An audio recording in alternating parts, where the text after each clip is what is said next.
senhoras e senhores, para continuarmos o seminário, convidamos neste momento para a composição da mesa Suas Excelências, a senhora ministra Maria Helena Malman, do Tribunal Superior do Trabalho, e os painelistas, o senhor desembargador Sérgio Torres Teixeira, do TRT da 6ª Região, a senhora juíza do Trabalho, Doroteia Silva de Azevedo Mota, do TRT da 5ª Região.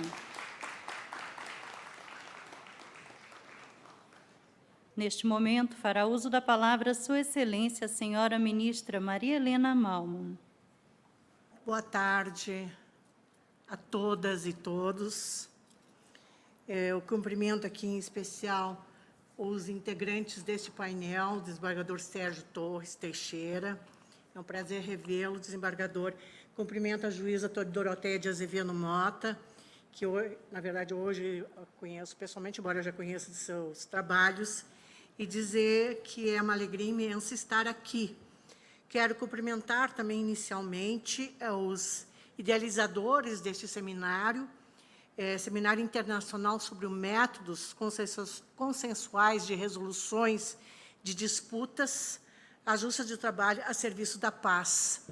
E esse é um tema muito caro a todos nós, juízes do trabalho, advogados trabalhistas, servidores, porque eu iniciei minha atuação em junta de conciliação e julgamento. Então, lá me diziam, lá no início, há 40 anos atrás, que primeiro a conciliação e depois o julgamento, tendo sempre na visão da pacificação social. Então, é um tema muito caro para todos nós, e nessa nova perspectiva que é posta, agora com maior regramento, né, e com vários outros de novo, diante de situações que antes não vistas e que nós temos que solucionar em termos nos nossos processos, nas nossas atividades diárias. Mas hoje, eu não posso deixar também de fazer, no início desse painel, uma homenagem à nossa jovem Constituição Federal, né? Como hoje completa 34 anos de sua promulgação. E lendo aqui no diário da Câmara, e sempre o discurso do deputado Ulisses Guimarães sempre é inspirador, seja para qualquer uma das atividades. E aqui disse ele, naquela ocasião, há 34 anos, que a Constituição certamente não é perfeita. Ela própria o confessa ao admitir a reforma. Quando a ela discordar, sim. Divergir, sim. Descumprir, jamais. Afrontá-la, nunca. Traidor de Constituição é traidor da pátria. Conhecemos o caminho maldito, rasgar a Constituição, trancar as portas do parlamento, garrotear a liberdade, mandar os patriotas para a cadeia, o exílio e o cemitério. Isso, então, foi dito há 34 anos atrás, e que eu trago hoje, novamente, a nossa reflexão, numa data tão especial, que são os 34 anos da promulgação da Constituição Federal de 88, cujo tema, na verdade, é que nos norteia em todas as nossas atividades jurisdicionais e que também como cidadão. Eu passo agora, pedindo desculpas por essa pequena digressão histórica, mas faz parte das nossas histórias, assim como a Justiça do Trabalho o faz. Eu quero aqui, então, iniciar a apresentação da juíza Doroteia de Azevedo Mota, juíza do Trabalho, do Tribunal Regional do Trabalho da 5ª Região, titular da 30ª Vara de Trabalho de Salvador. Eu fui 30ª Vara de Porto Alegre, mas isso há muito tempo atrás. Tá? Ela tem doutorados, seja em mestrado e pós-graduação também em mediação pela INAMAT, escolas judiciais.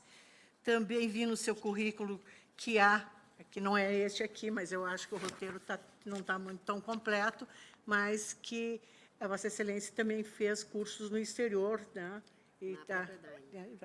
Então, eu queria passar de imediato a palavra à juíza Doroteia, nossa colega Doroteia, com essa vasta experiência e dedicação no seu linha de investigação que diz respeito à mediação, ao menos a concentração em mediação. Com a palavra, a juíza Doroteia. Muito obrigada, ministra. Eu agradeço aí as suas palavras e a cumprimento, em sua pessoa, cumprimento também a todos os demais ministros integrantes desta excelsa Corte, Tribunal Superior do Trabalho. Gostaria também de agradecer ao ministro Aloísio Corrêa da Veiga, esteve aqui mais cedo, mas teve que sair devido a compromissos, pelo convite feito a mim para vir hoje integrar esta mesa aqui tão seleta. E peço licença, inclusive, para falar antes do desembargador Sérgio Torres Teixeira, meu querido amigo, mas, didaticamente, nós combinamos que fosse melhor, porque eu vou falar sobre um tema que antecede um pouco o cerne do nosso bate-papo de hoje, né, da nossa conversa, que é o acordo extrajudicial. Então, eu vou pedir licença, também, como fez o meu colega Flávio, para falar de pé ali no púlpito. Então, com licença, a minha apresentação já está ali, agradeço ao Rodolfo, da Inamate, pela ajuda. E, primeiro, eu gostaria de dizer que eu estou muito feliz de estar aqui hoje. Pode parecer um jargão, mas não é não, gente. Eu realmente estou muito feliz para falar para essa plateia tão seleta aqui presente e também para essa plateia seleta que está nos ouvindo, aí, nos assistindo pela transmissão simultânea. Eu agradeço a todos vocês pela presença e por disponibilizar alguns minutos do tempo de vocês aqui para nos ouvir. Eu consigo identificar aqui vários colegas queridos, magistrados, servidores, advogados, procuradores. Sim, somos todos colegas, não é? Todos trabalhamos por uma justiça melhor. Todos trabalhamos pela defesa dos direitos, seja de quem for. Não importa se é do empregado, não importa se é do empregador. Nós trabalhamos na defesa de direitos, cada um fazendo o seu papel. O advogado, com o seu papel de aconselhar, de acompanhar o seu cliente. O servidor, com o seu papel de fazer o processo andar, auxiliar o juiz e também os advogados. Os procuradores, também dentro da sua área de atuação, os procuradores do trabalho, os procuradores federais, procuradores estaduais. Todos nós fazemos parte de uma comunidade. E, por isso, nós estamos aqui hoje falando sobre métodos consensuais de resolução de disputas. Disputas ou conflitos, tá? Vocês podem usar... Nós usamos mais a palavra disputa porque a palavra conflito ela é mais genérica e a disputa é uma etapa do conflito. A disputa é quando o conflito já chega, por exemplo, às raias, às barras de um tribunal. Então, é por isso que nós nos referimos mais à resolução adequada ou alternativa de disputas. Mas eu não vou me alongar nisso porque isso é um tema para uma outra palestra. Eu vou falar hoje, agora, um pouco sobre negociação. E por que sobre negociação? Esse painel não é sobre acordo extrajudicial? Sim, mas para chegar a um acordo, você precisa primeiro negociar. E aqui eu vou me referir ao nosso colega André Goma, que não está mais aqui, também já saiu, mas ele fala numa palestra dele online, e eu vou repetir aqui porque eu achei maravilhoso o que ele falou. Quando você vai se casar, você não começa se casando. Você namora, aliás, você paquera, você olha para a pessoa, gosta da pessoa, trocam olhares, começam a conversar, começam a namorar. Depois de algum tempo de namoro, vem o quê? A proposta de casamento. Então, gente, não dá para começar um acordo, seja ele judicial ou extrajudicial, com uma proposta. A proposta é o que vem depois. Primeiro, a gente tem que conversar. Será que eu quero fazer esse acordo? Será que essa proposta é boa para mim? Você não pode passar para a página 5 do livro sem ter lido a página 1, a página 2, a página 3, a página 4. Por quê? O seu conhecimento sobre aquele assunto não vai ficar completo. Então, vamos começar do começo. Negociação. O que é negociação? é uma palavra que vem do latim negocium, onde neg, o prefixo quer dizer não, e ocium, ócio. Não ócio. Não descanso. Tá? Não facilidade.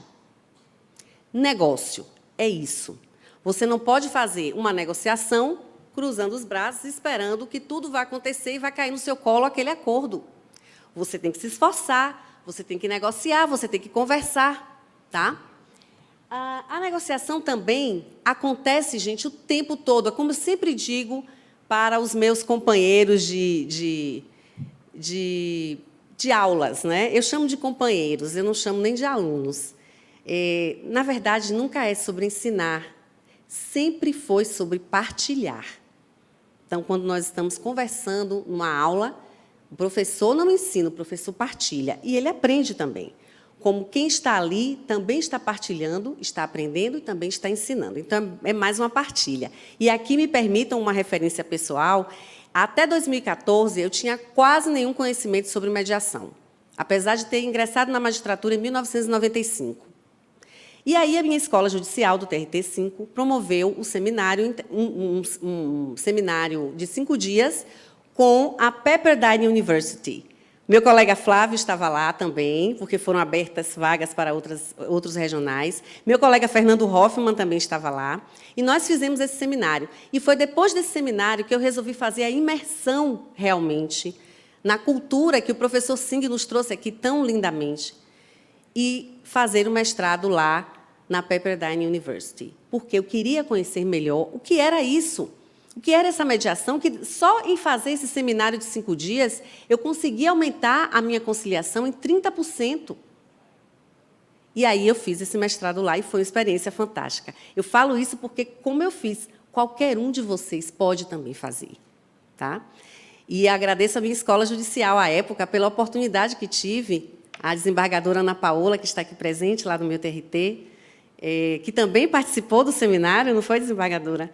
E que foi, assim, fantástico. Mas, voltando, a negociação ocorre o tempo todo. Você negocia com seu filho, você negocia com sua esposa, com seu esposo, com seu companheiro, com sua companheira, com seu amigo, com seu colega de trabalho. Nós negociamos o tempo todo. Que horas você vai chegar da festa, meu filho? Não, você vai chegar às 11 horas. Ah, minha mãe, mas 11 horas é cedo. Eu vou chegar às 2 horas da manhã. Não, vamos para o meio termo, meia-noite. E aí vai a conversa. Ah, você não vai comer isso aqui? Ó, se você comer essa salada hoje, você pode comer chocolate na sobremesa. É um exemplo bem simples, mas que acontece no nosso dia a dia, né?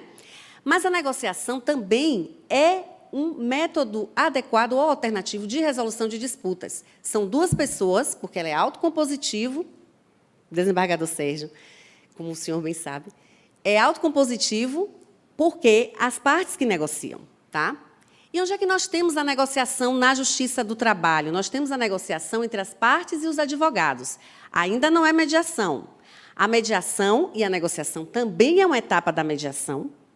A mediação ocorre quando entra um terceiro, que é o mediador neutro, mas esse terceiro ele não vai decidir a questão. Ele vai apenas auxiliar as partes e os advogados, sempre com seus advogados. Isso é importantíssimo, porque é o advogado que vai conceder aconselhamento jurídico para as partes. Tá? Elas vão negociar e o mediador vai ajudar. Ele vai ser uma ponte entre elas. Bem, a negociação, então, acontece o tempo todo, as partes negociam, busca de um consenso para a resolução de disputas e também é um método autocompositivo de resolução de disputas. E a negociação pressupõe preparação, tem que ter uma preparação. Para que você possa conduzir o processo de mediação, você tem que se preparar antes. Quando você vai comprar um bem, você não se prepara antes? Você procura saber, por exemplo, vou comprar um carro. Ah, eu vou lá olhar a tabela FIPE, eu vou ver quanto é que eles estão dando para poder vender o meu carro. Você se prepara. Né? Eu vou comprar, será eu vou aceitar esse preço, mas o que você vai levar em conta? Ah, esse carro já foi batido, esse carro já teve outros donos, esse carro tem dívidas, tem multas. Quanto é que eu vou pagar nesse carro? Tudo isso é negociação e você tem que se preparar para isso. Existem cursos de negociação que as pessoas precisam se preparar.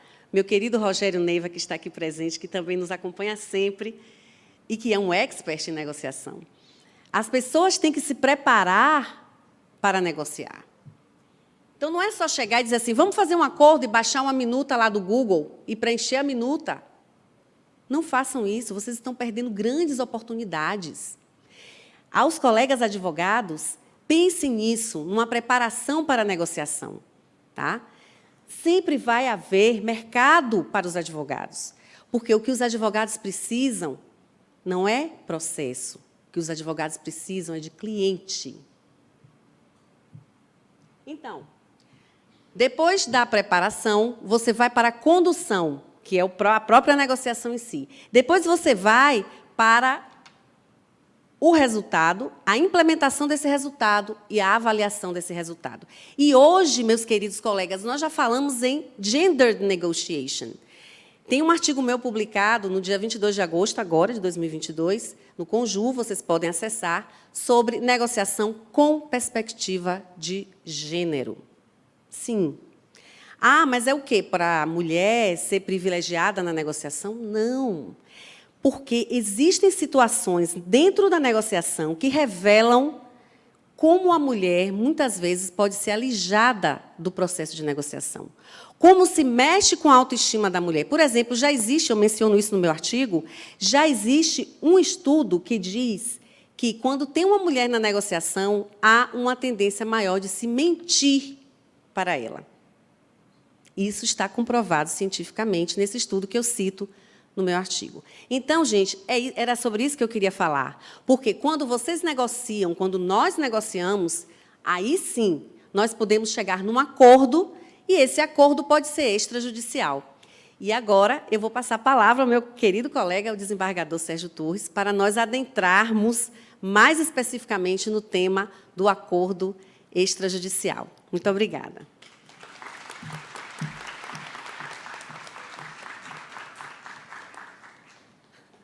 Mas o currículo do Sérgio Torres Teixeira, desembargador, é tão longo e tão vasto também, que eu não vou lê-lo aqui para não cansá-los, até porque o tempo é curto. Né? Então, de imediato, eu passo a palavra a Sérgio Torres Teixeira, que é nosso magistrado, também colega de 1991, a doutora agora é de 95. Então, somos contemporâneos, ao menos, de século. Né? Posso ir?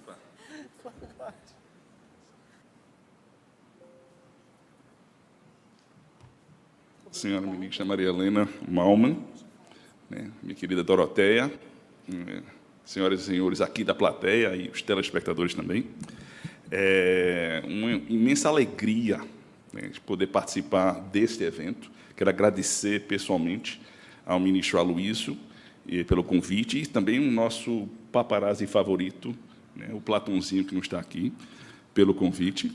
É uma alegria poder participar de qualquer tipo de atividade desenvolvida pela ENAMAT, especialmente nesta matéria, nessa temática, envolvendo soluções consensuais.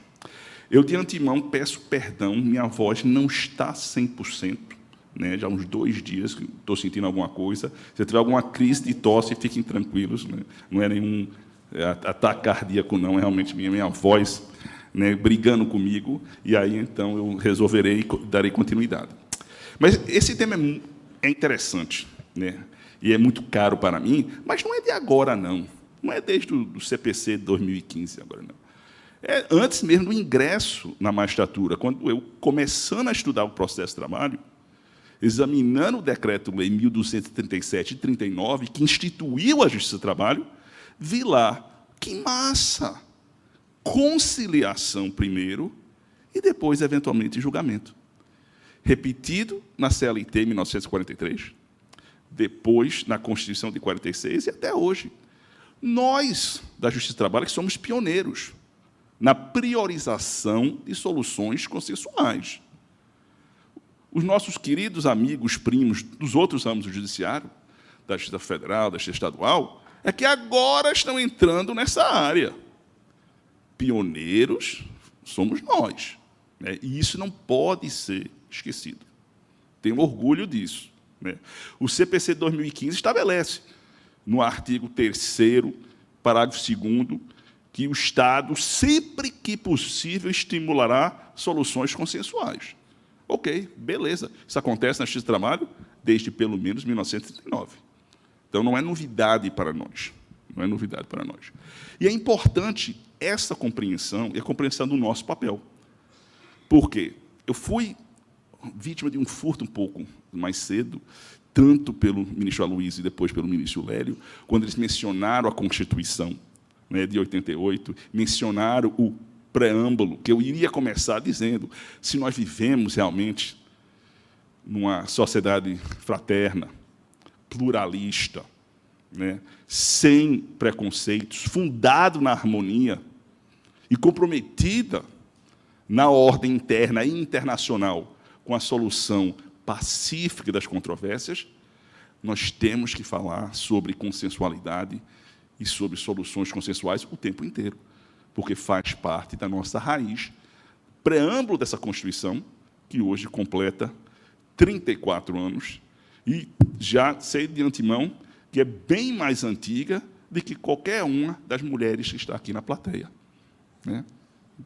Então, né, lembre-se disso, da nosso pioneirismo e da nossa Constituição. Pois bem, o que é que nós temos? Né? Nós temos, mais recentemente, né, devido a esse estímulo, que ganhou força com o CPC 2015, né, a criação da ideia de que agora nós vamos, então, implementar um modelo multiportas de solução de conflitos. Nós já temos esse modelo. Pelo menos na dimensão judiciária, nós temos na Justiça do Trabalho desde 1939.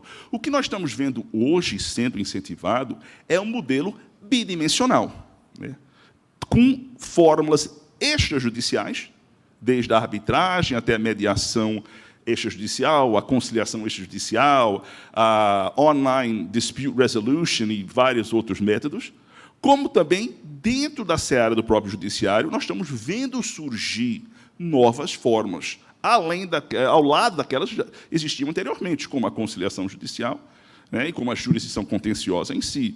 E nessa mediação pré-processual, mencionada pelo meu querido amigo Flávio, é apenas um dos exemplos. Então, nós estamos vendo uma expansão dessas formas.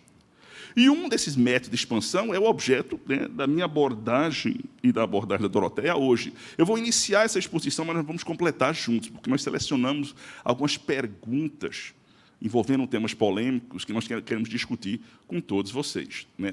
Então, a homologação da transação extrajudicial, esse é o nosso tema básico.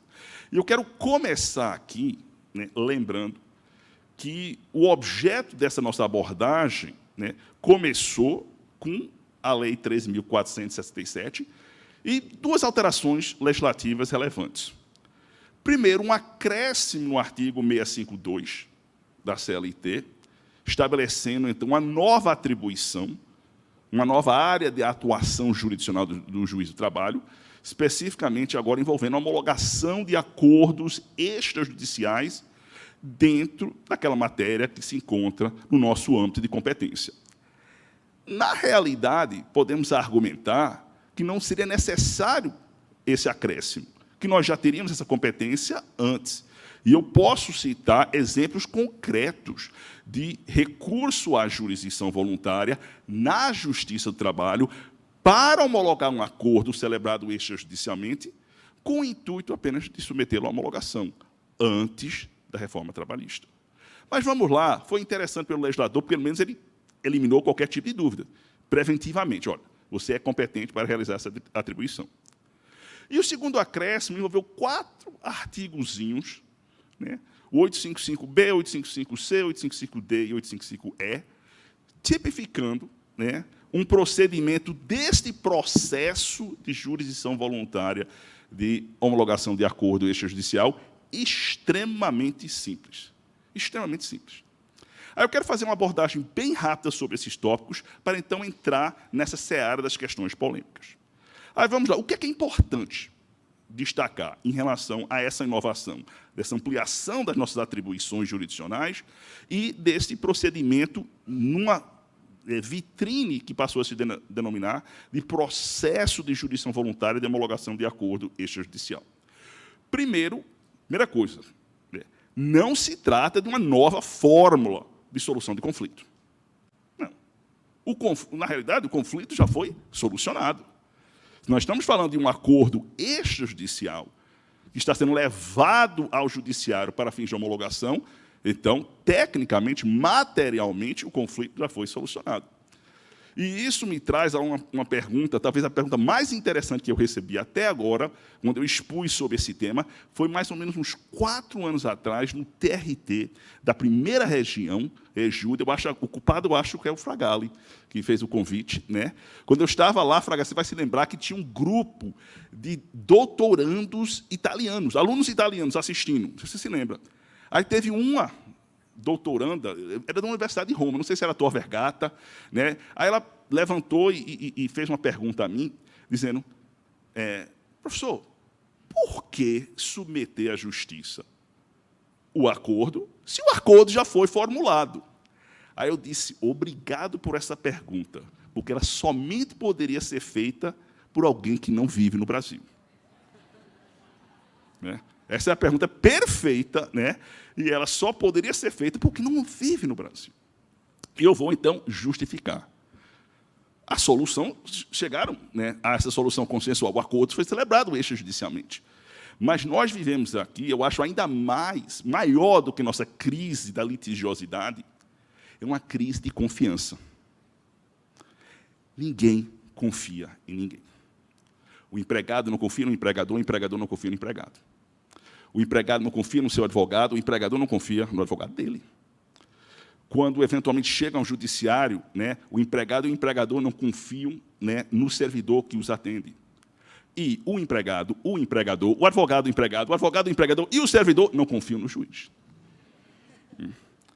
Crise total de confiança.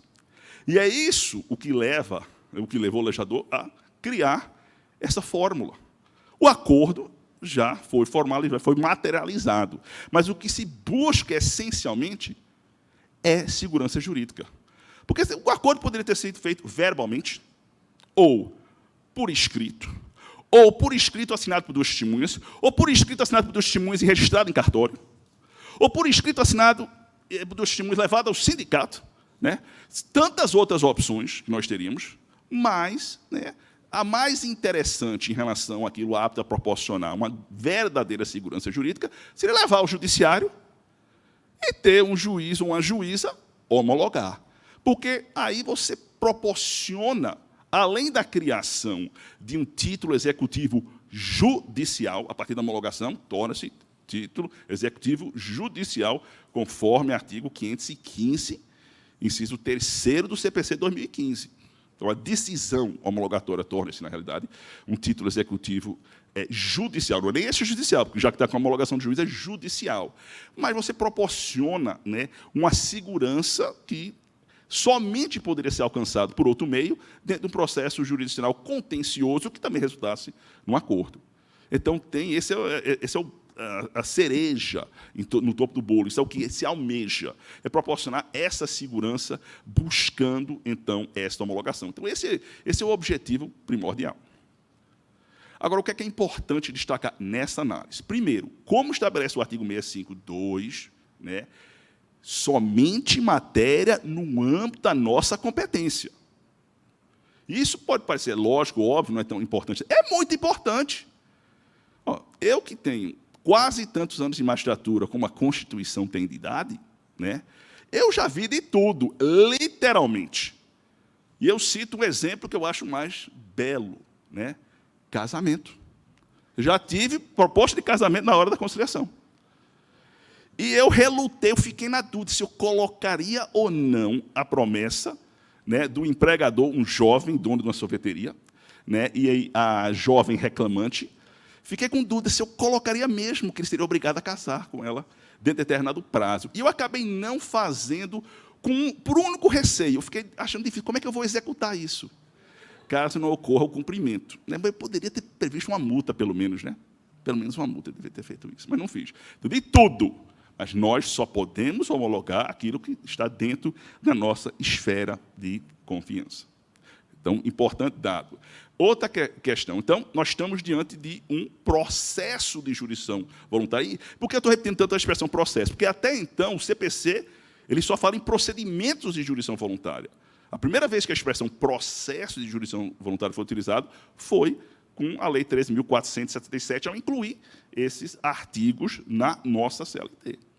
Então, nós estamos diante de um processo, ele é instaurado, né, diante do primeiro grau, como se fosse, né, um processo normal.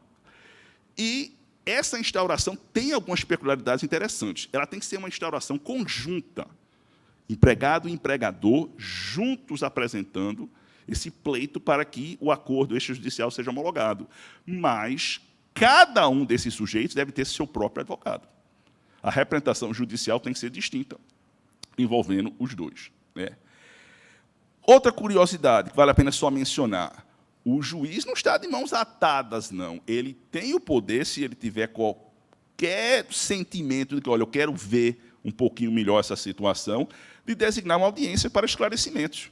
Eu já fiz isso em segundo grau, apreciando recursos contra sentenças de improcedência que não homologaram, né, o acordo extrajudicial. E aí, no segundo grau, marquei lá no meu gabinete. Marca aí, falei com o assessor, e aí realizei 3 num só dia. Na realidade, a primeira sessão telepresencial qual eu participei na minha vida foi numa audiência que eu marquei, como relator de um recurso contra uma sentença de improcedência num procedimento, num processo de jurisdição voluntária, que nós ouvimos o empregado que estava em Fortaleza. E utilizamos o FaceTime mesmo do WhatsApp. Ele estava lá, eu coloquei aqui para, então, investigar, para saber exatamente, né, algumas peculiaridades que teriam levado o colega de primeiro grau a não homologar. Então, o juiz pode, né, a qualquer tempo, né, proceder. E também destacar que essa sentença de improcedência ela pode, então, ser desafiada por meio de recurso ordinário para o regional. Então, é um processo de um procedimento extremamente simplificado. Agora, que gera várias dúvidas, várias questões controversas. E essa é a parte, então, no qual eu vou, né, convidar a Doroteia para que nós possamos juntos responder algumas questões polêmicas. Eu coloquei um bocado de questões polêmicas, e a Doroteia, que é super organizada, ela disse: não, Sérgio, estes aqui são os melhores. Então, ela selecionou esses 6, certo? Essas 6 questões para nós, junto, analisarmos. Primeiro foi essa aqui, não foi, Doroteia? Essa questão, e de longe assim, mas eu, se não me engano, é aquela que mais ou menos envolve a seguinte questão: o acordo a ser homologado, ele precisa necessariamente ter por objeto, esse acordo extrajudicial, uma situação na qual o contrato de emprego entre as partes se encerrou, ou ele poderia, então, ser formulado também durante a plena vigência do respectivo acordo, ou até preventivamente, para, então, evitar o surgimento de um acordo quando ambas as partes fazem uma transação com esse respectivo objetivo. Não é mais ou menos isso? Eu não estou conseguindo, né? É mais ou menos isso. Pronto, você quer começar? Você quer começar? Então, pronto. Veja, eu não tenho a menor dúvida, né, de que nós podemos tranquilamente homologar um acordo extrajudicial com esse objetivo de prevenção. Ou, então, um acordo envolvendo um contrato que ainda está em vigor. Que história é essa? Que não só quando o contrato se encerra. Onde é que tem essa limitação no texto legal? Hipótese alguma. Na realidade, eu sugeria isso muito antes da reforma trabalhista, em situações nas quais o empregado e o empregador, ambos queriam algo, mas, aos olhos de qualquer outra pessoa, o empregado estaria sendo prejudicado. O empregado estaria sendo coagido, aos olhos de qualquer outra pessoa. Mas, entre eles, sabiam que não seriam efetivamente esse caso, né? Se eu ainda vivesse uma situação que eu vivia antes, numa universidade no qual eu leciono, no qual eu era proibido de iniciar no primeiro turno pela manhã, por quê? Porque eu dava aula à noite, que ia até às 22h10, e se eu começasse no primeiro turno pela manhã, não seria respeitado aquelas 11 horas do intervalo interjornadas. E aí, qual é o problema? Eu deixava meus filhos no colégio, aí ia para a faculdade e ficava lá 1h15 na sala dos professores, esperando para dar a aula no segundo horário. O que era altamente prejudicial. Eu dizia: eu tenho interesse em assumir o primeiro horário, porque eu chego aqui de qualquer jeito cedo, mas a instituição, né, que é uma instituição extremamente séria e preocupada com questões trabalhistas, dizendo: doutor Sérgio, o senhor sabe que nós não podemos fazer isso. Mas eu quero, eu me filmo dizendo, implorando de joelhos, para você permitir que eu ensine no primeiro horário, para não ter que ficar aqui 1h30. Não podemos, né? Então, eu pensei, isso é algo que eu adoraria ter feito. nenhum problema, mesmo porque, se nós formos para o Código Civil, deixa eu colocar aqui, né, na conceituação de transação, né, nós estamos diante de uma forma de solução de conflito ou para prevenção de litígio. Então, tranquilamente, podemos homologar o contrato em vigor, né, e, de repente, as partes querendo simplesmente evitar que, no futuro, chegue-se a uma situação conflituosa. Cabe ao juiz examinar, né, se os elementos materiais que justificam a homologação estão ou não estão aí, mas nenhuma vedação nesse sentido existirá. Não sei se a Doroteia quer acrescentar alguma coisa, ou discorda. Não, eu concordo. Agora, eu gostaria de fazer rapidamente uma digressão. Com a reforma trabalhista, logo que a reforma trabalhista foi editada, tem lá o artigo 484-A, que fala do conteúdo de um acordo extrajudicial, e tem o 855-B e seguintes, que fala do procedimento de homologação. Tá? Então, logo que houve essa edição da reforma, eu entendi que o procedimento de acordo extrajudicial na verdade, o acordo extrajudicial como forma de extinção do contrato de trabalho, necessariamente estava vinculado àquele procedimento. Então, aquele procedimento só poderia ser usado para homologar aquele tipo de extinção do contrato de trabalho. Tá? Mas aí, o que aconteceu? Até escrevi um artigo sobre isso à época, em 2019, se não me engano, que foi publicado aqui na revista do TST, ministra. Mas não tratei especificamente desse assunto, apenas tangenciei. Tratei mais da questão do acordo extrajudicial no SEJUSC. Mas aí veio o quê? Veio a pandemia, vieram as mediações pré-processuais, né, em que pese havia a necessidade de um procedimento específico para elas, como foi bem ressaltado pelo colega Flávio e pela colega Flávia, Flávio e Flávia. Mas ele se transforma num acordo extrajudicial para ser homologado. Né? Então, hoje, eu concordo com Sua Excelência, desembargador Sérgio, e creio que não somente isso, ele pode criar, inclusive, condições de trabalho. Por exemplo, digamos que um determinado empregado esteja insatisfeito com a sua situação no trabalho, e ele quer resolver aquilo de uma forma mais rápida. Né? Ele não conhece o sindicato, ou então não é sindicalizado, não tem esse costume, enfim. Ele quer fazer alguma coisa mais rápida e ele procura uma mediação pré-processual. O seu advogado vai lá, procura a mediação pré-processual. Então, o empregador é chamado, ele é convidado para participar. E eles podem debater e discutir, e olhe a negociação, negociar aquelas condições de trabalho naquela mediação pré-processual, inclusive dentro da Justiça do Trabalho, na presença de um juiz do trabalho, por exemplo. E aí, meus amigos, nós estamos vendo, inclusive, uma nova atuação do juiz do trabalho, para além... Olha, o juiz do trabalho tem um papel social, não tem? Então, está dentro do papel social do juiz do trabalho. Para além do processo. Vamos esquecer um pouquinho o processo. Vamos pensar no conflito. Nós somos, como diz o Justice Warren Burger, nós somos curadores do conflito. Todos nós. Tá? Nós não somos apenas prolatores de sentença, homologadores de acordo. Nós somos curadores do conflito. Então, acredito que sim, concordo, ministro. Ministro, já estou prevendo, é? Desembargador. Vamos lá, segunda pergunta. Essa pergunta é mais direta e objetiva. É interessante também. É possível que o advogado do empregado e o advogado do empregador pertençam ao mesmo escritório? Essa questão é interessante pelo seguinte, nós formos para o dispositivo legal, ele obriga cada um dos sujeitos a ter seu próprio advogado. Não admite, né, que tenha o mesmo advogado. Né? A expressão é advogado, tem que ter advogado distinto.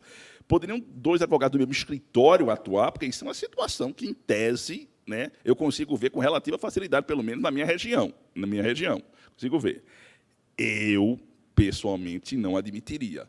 Porque se nós estamos falando do escritório de advocacia, um mesmo escritório, uma sociedade que se une com a mesma visão, eu acredito que, né, é um contrassenso, né, entra em colisão com a própria ideia de que cada um dos dois sujeitos deve ter seu próprio advogado. Então, eu, pessoalmente, né, entendo que não deve ser permitido. Não sei o que a Doroteia acha. Concordo, mais uma vez, desembargador Sérgio. Inclusive, não sei a ética, né, disso, como seria, né?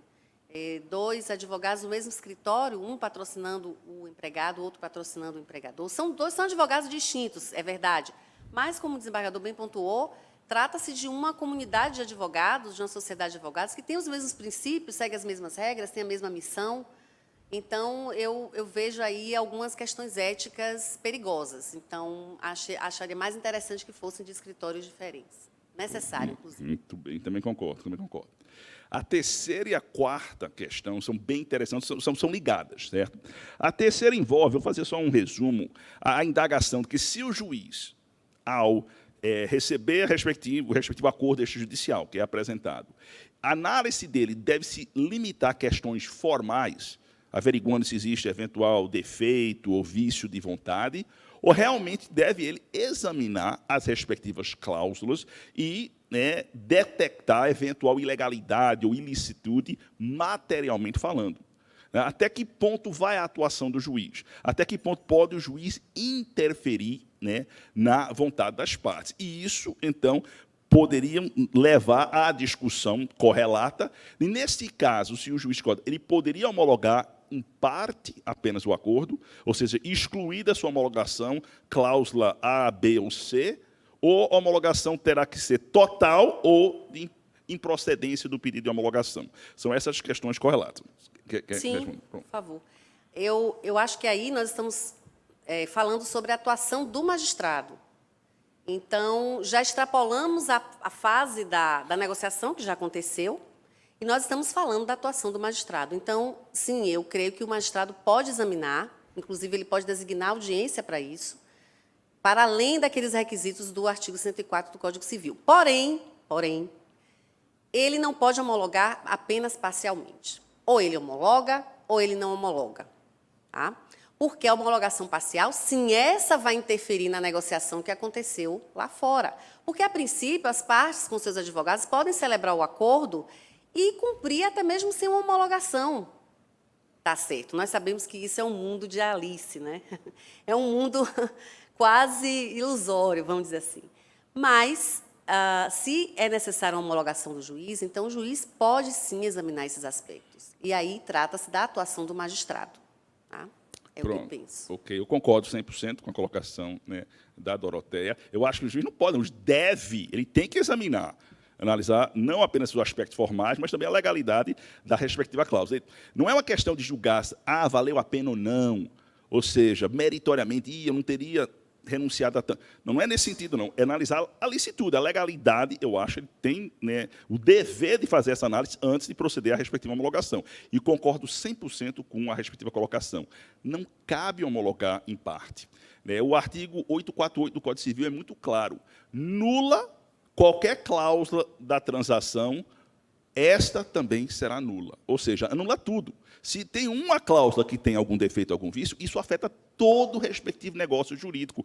Porque a ideia da transação é de que houve troca de recíproca em relação de sessões do direito. Cada um abriu mão de um pouco para chegar ao denominador comum.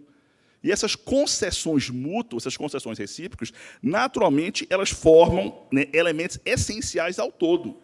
Se você, imagine, 11 cláusulas, 10 cláusulas foram do interesse do empregado, o empregador queria mesmo era dessa primeira cláusula. Aí fizeram um respectivo acordo judicial, levam para o judiciário, aí o juiz, não, eu vou homologar as primeiras 10, não homologo a 11ª. Então, ele mutilou o respectivo negócio, porque o empregador só fez o acordo naqueles termos, com aquelas cláusulas, porque acreditava que a cláusula 11ª, que era a que ele interessava, permaneceria. Como não permaneceu, é evidente que ele não teria anuído naqueles termos com as 10 cláusulas anteriores. Então, eu também acho. Ou homologa tudo, ou então julga improcedente o pedido de homologação, mas não homologação parcial. Isso aí eu estou muito firme nesse convencimento. Debati com vários colegas, pesquisei especificamente na área de civil em relação à transação, não consigo ver de outra forma. Ou se homologa tudo, ou julga improcedente o pedido de homologação. O que nos leva à próxima pergunta, que essa talvez seja a raiz de todos os problemas, ou a maior parte dos problemas. É admissível uma cláusula com quitação geral, irrevogável, irrestrita e ilimitada de todos os direitos decorrentes daquela relação de emprego? Porque, pelo menos no meu regional, 99% dos recursos que chegam envolvendo sentenças de indeferimento ou de homologação parcial, envolve especificamente uma cláusula dessa natureza. As outras, é esta cláusula que a gente vê que é o que interessa normalmente para alguns empregadores. Aí a discussão, isso é possível ou não? Eu acho que eu e Doroteia, ao final, vamos chegar ao mesmo entendimento, mas por caminhos distintos. Então, ladies first. Fala. Bem, a princípio, eu não vejo como dar essa quitação total. Por que isso? Porque existem condições muito específicas de trabalho. Né? E eu vou citar um exemplo. Trabalho com amianto. É um trabalho que pode trazer doenças lá na frente. Eu me recordo, inclusive, que eu já deferi numa sentença uma indenização pelo simples fato do trabalhador estar trabalhando com amianto. Ele não estava doente, foi feita a perícia, ele não estava doente, tá? Mas o amianto ele pode trazer consequências para a saúde do empregado muitos anos depois do empregado já ter cessado o seu trabalho com amianto. E aí vem um acordo extrajudicial dando quitação total daquele contrato de trabalho. E aí, se ele lá na frente apresentar uma doença e estiver ainda, for possível ainda, ele tiver a ciência inequívoca da lesão, a partir dali é que vai contar a prescrição, e ainda for possível ele pleitear aquela indenização. Mas ele deu a quitação total lá atrás. Ele não vai poder, o direito fundamental dele? Porém, existem exceções, claro. Eu trouxe aqui um caso... A Siri já está se metendo aqui. Eu trouxe aqui um caso bem amplo e que não é um caso ordinário, não é todo dia que nós nos deparamos com ações assim. E elas são mais vinculadas realmente a determinados locais do Brasil. Mas existem situações em que é possível, sim, conferir essa quitação total. Tudo isso vai depender da análise de cada caso. Por quem? Mais uma vez, pelo magistrado. Então, coloca-se em pauta, analisa-se, né? Ou, se for para o Sejusc, faz uma mediação. E aí, dentro daquela visão do magistrado, se ele entender que é possível, ele vai conferir, ele vai homologar aquele acordo com a quitação total do contrato de trabalho. Não é uma coisa impossível, pelo contrário, é possível acontecer. Agora, eu volto a salientar, viu, desembargador? O que é importante aqui, gente? A preparação toda que há dentro do acordo. Como esse acordo foi feito?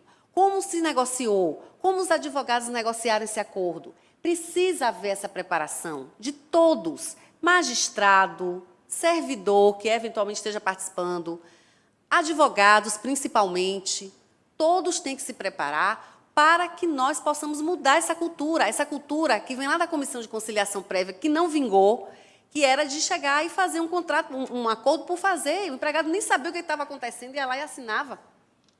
E aí era homologado, e aí dava quitação total. Então, é isso que nós queremos evitar. É preciso haver um cuidado? Mas é possível, sim. Ok, vamos lá. Deixa eu emitir minha opinião. Só opinião, né? E essa opinião... A minha também é opinião. Eu consigo a proeza de enlouquecer os advogados lá em Recife, com essa minha resposta. Porque se a pergunta é possível ter uma cláusula com quitação geral, irrevogável, irrestrita, né, e ilimitada, aí a minha resposta seria sim, só que não. Como assim sim, só que não? Sim, só que não. Aí eu vou explicar, né? E aí eu vou dedicar essa resposta à minha querida amiga, né, Maria Helena, né, e ao seu filho Tiago. Ilimitado, irrestrito, até hoje eu só vi uma coisa: amor de mãe. Irrestrito e ilimitado, só amor de mãe. Não existe absolutamente mais nada nesse mundo terreno que você pode dizer que é ilimitado ou irrestrito. Não existe. Só na sua imaginação. Só na nossa imaginação, sempre limitada aos nossos olhos, que a gente vê. Ilimitado, só amor de mãe. Só amor de mãe. Aí eu vou explicar, né? Você pode colocar a cláusula lá, e eu não me oponho em homologar nesses termos, mas eu explico que essa cláusula não tem o alcance que o advogado está pensando que tem. Primeiro, porque tem 3 limites absolutamente né, intransponíveis. Primeiro, o da matéria. Só podemos homologar o que está dentro da nossa competência material, como o 652 diz. Então, não adianta colocar lá que o cara vai casar. Né? Isso aí não alcança a quitação envolvendo aquele direito que está fora da nossa esfera de atuação. Então, só é o primeiro limite.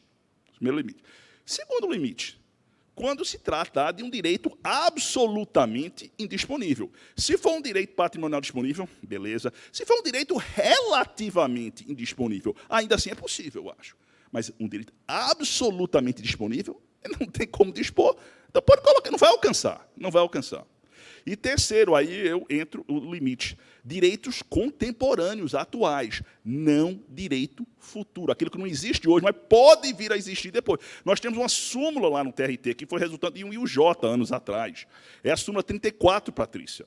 Ela diz especificamente, exatamente esses casos envolvendo aqueles acordos, aquelas empresas lá, os trabalhadores que trabalhavam com amianto. Né? Eles celebravam um acordo, e tinha lá uma cláusula da quitação geral, tudo do contrato de emprego. E eles faziam exames médicos demissionais e estavam perfeitos. 10, 15, até 25 anos depois teve caso, câncer. Feito uma análise, detectado um nexo de causalidade em virtude daquele trabalho que ele executava do ambiente. Ou seja, ele estava perfeito em termos de saúde quando saiu da empresa, e durante os próximos 10, 15, 20 anos. Mas quando surgiu, né, a neoplasia maligna, ou seja, o que for, né, quando foi feito o exame, não. Isso tem a ver com o período no qual ele trabalhou com aquele elemento tóxico.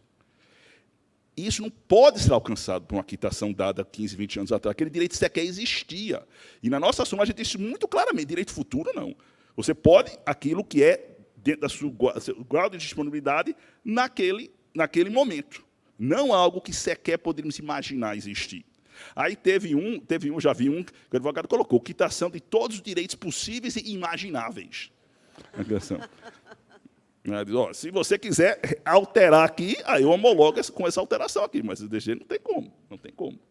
Então, pode colocar, você quer colocar irrestrita, ilimitada, coloque. Não tem o alcance que você quer. Não tem o alcance. E então, nas vezes que eu homologuei dizendo isso expressamente. E o advogado ficou encucado, porque ele disse, doutor, então eu vou recorrer dessa decisão. Qual o seu interesse em recorrer dessa decisão?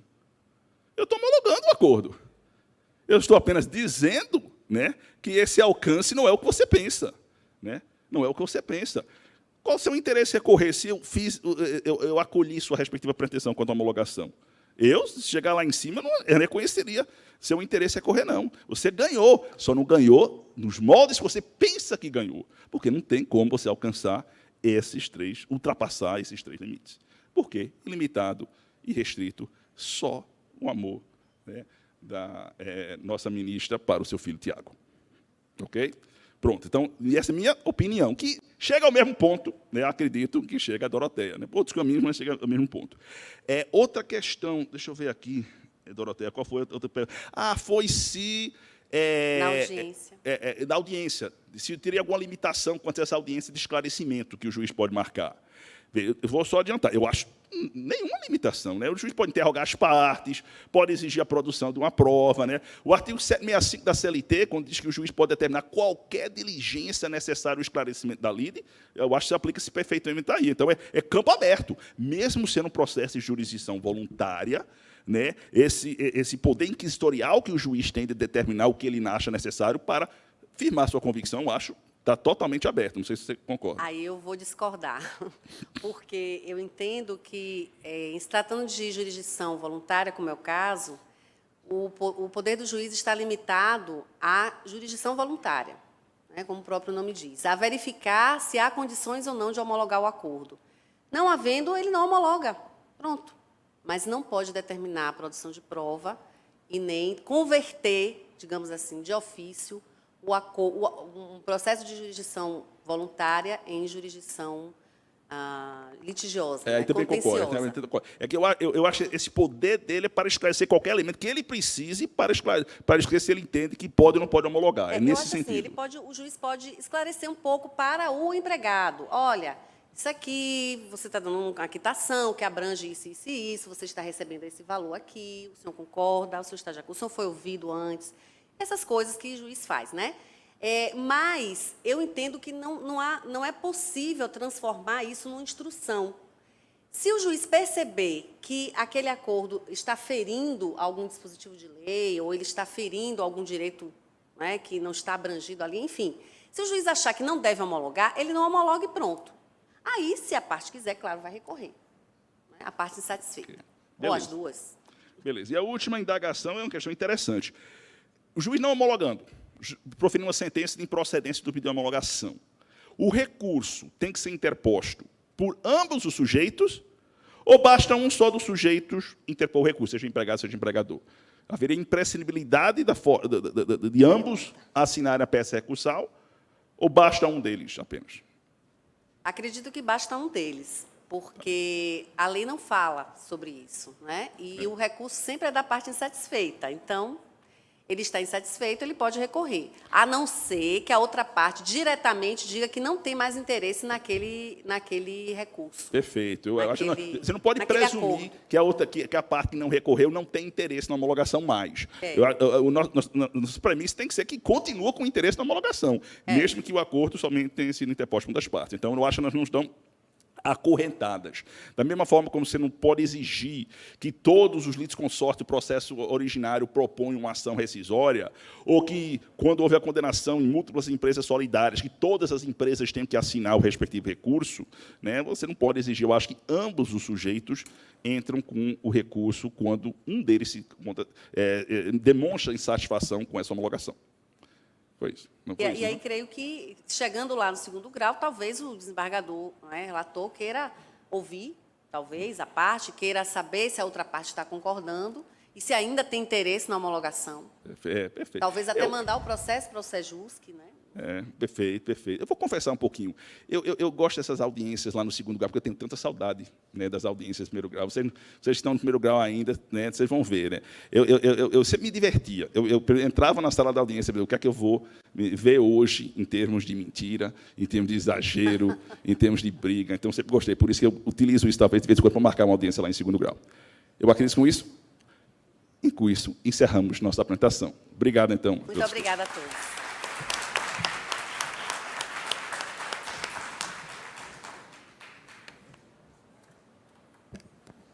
Olha, essa aula 2 foi realmente um privilégio muito grande para todos nós aqui. Realmente aproveitei muito, mas eu queria entrar no debate, fazer algumas perguntas, mas eu vou deixar, então, para outra oportunidade. E digo assim, aqui, meu receio, Sérgio e Doroteia, que a questão chegue aqui no âmbito do TST apenas sob o enfoque de o juiz poder ou não homologar, o dever de homologar, sem examinar o conteúdo material, em razão da cláusula essa da quitação geral. Que nós temos aqui hoje, já temos jurisprudência que está se formando nesse sentido. Ou seja, o juiz só examina a questão dos aspectos formais do acordo. Então, esta está sendo minha grande dúvida e minha preocupação e dificuldade, porque se a jurisprudência se formar nesse sentido, do aspecto formal, penso que o Instituto perde. Né?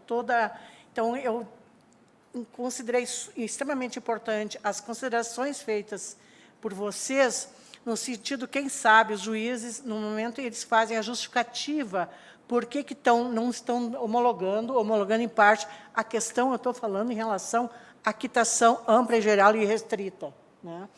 Então, nesse sentido, acho que vale um alerta, ou quem sabe os doutores aqui reflitam e coloquem mais alguns artigos do Conjur, que eu tenho vários processos com vista já, que eu tenho que resolver.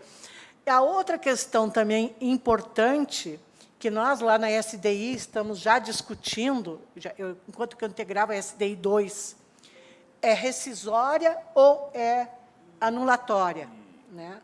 Isso tem umas repercussões, há repercussões extremamente importantes em termos de como tu vai desconstituir aquela homologação daquele acordo.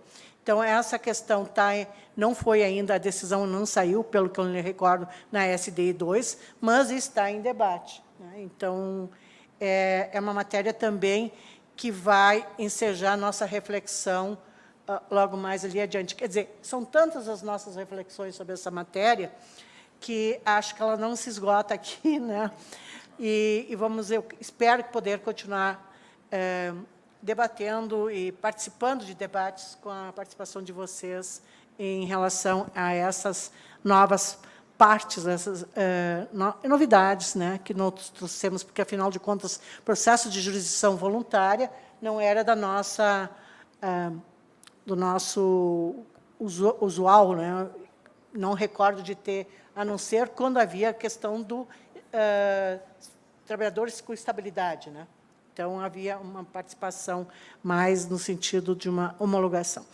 Bom, mas é uma pena que a gente tenha que encerrar, né? Mas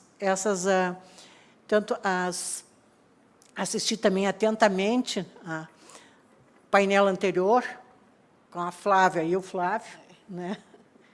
E, realmente, o pré-processual em relação ao dissídio coletivo, ela já é uma realidade, assim, hoje, uma realidade em vários tribunais. Eu atuei muito na mediação pré-processual em dissídio coletivo, na condição de vice-presidente do Tribunal Regional do Trabalho da 4ª Região. São as soluções que as partes buscam, né? Principalmente depois de ambas as partes, daquela que as pessoas não conseguiam mais ajuizar dissídio coletivo. Mas eu acho que é um caminho importante que nós estamos todos trilhando nessa preocupação.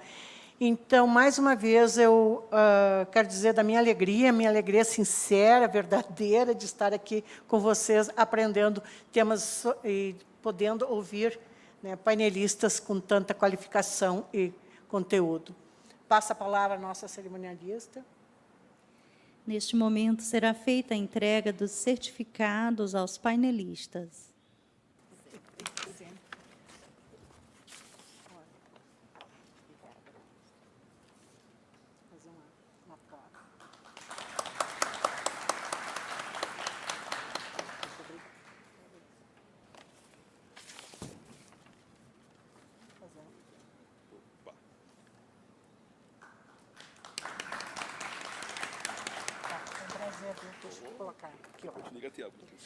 Com a devida autorização, agradecemos em nome da organização a participação de Sua Excelência, a senhora ministra Maria Helena Malman.